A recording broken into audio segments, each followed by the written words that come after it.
Igbo ndị m ji eme ọnụ, ekelekwa m unu. Igbo ndị dị mma, Igbo ụmụ Chineke. Ana m ajụ, unu asaala chi, unu abọọla chi, unu ehokwere o. Nke atọ m iche. Awụchikwala m ọzọ n'ụbọchị nke taa. Ejikwa m isiokwu anyị wee wuchie dịka m na-adị eme. Gịnị bụ isiokwu eji bịara ụbọchị nke taa? Ọ dị ka ajụjụ. Isiokwu ahụ si: ego ọka ndụ mma. Ego ọka ndụ mma. Is money better than life? Is money better than life? Ihe a bụ isiokwu nke anyị wuchie n'ụbọchị nke taa. Ama m n'ebe ahụ ị nọ, o nwere ihe ị na-eche. Tupu anyị gaa n'iru, echefukwara na gịnị na ihe a bụ oge amara n'isi Ndụ TV. Aga m echefu ikwu ihe eji mara m, nke bụ ihe ọma mere onye ya mekwere ibe ya.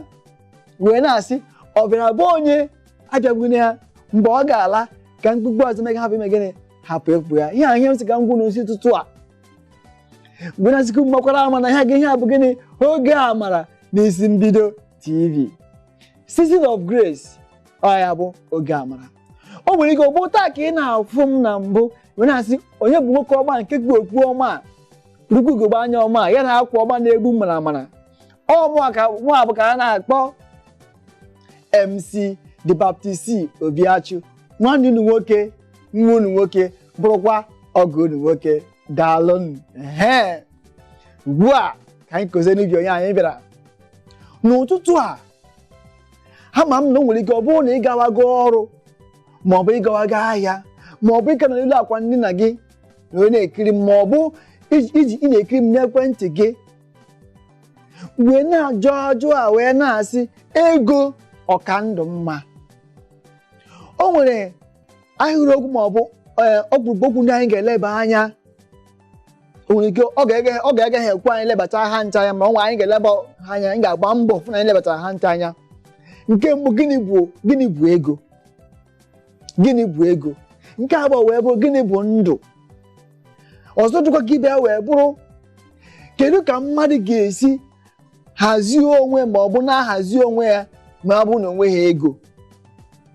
Nke ọzọ dịkwa ibe ya wee bụrụ enwere m ike igbu onwe m ma ọ bụ isi m ga-egbu onwe m ka m wee kpata ego? Ma ọ bụ ajụ dịka ajụ, kedu ihe m ga-eji gbuo onwe m maka ka m wee kpata ego? Why should I kill myself because I want to make money? Why? Kedu ihe m ga-eji gbuo onwe m ka m chọrọ ịkpata ego? Ihe a bụ ihe ndị anyị ga-elebata anya. Ụfọdụ ndị dị iche iche alaala ala mmụọ, ala afụdebe maka gịnị? Ka ha wee kpata ego ngwa ngwa. Many has gone to grave. Many has gone to grave because they want to make money sharp.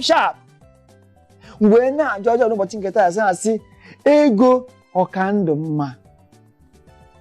Biko nwanne m nwoke, nwanne m nwaanyị, nọnyere m ka ị nwee ike nụ ihe gbasara isiokwu a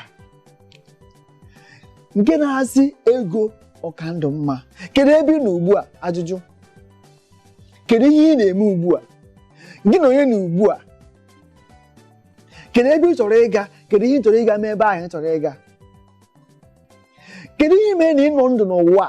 Kedu ihe mere na amụpụtara gị n'ụwa? Kedu ihe iji mụpụta ihe ndị a ka ihe agbakọta i wee mara ma ego ọka ndụ ọka ego mma?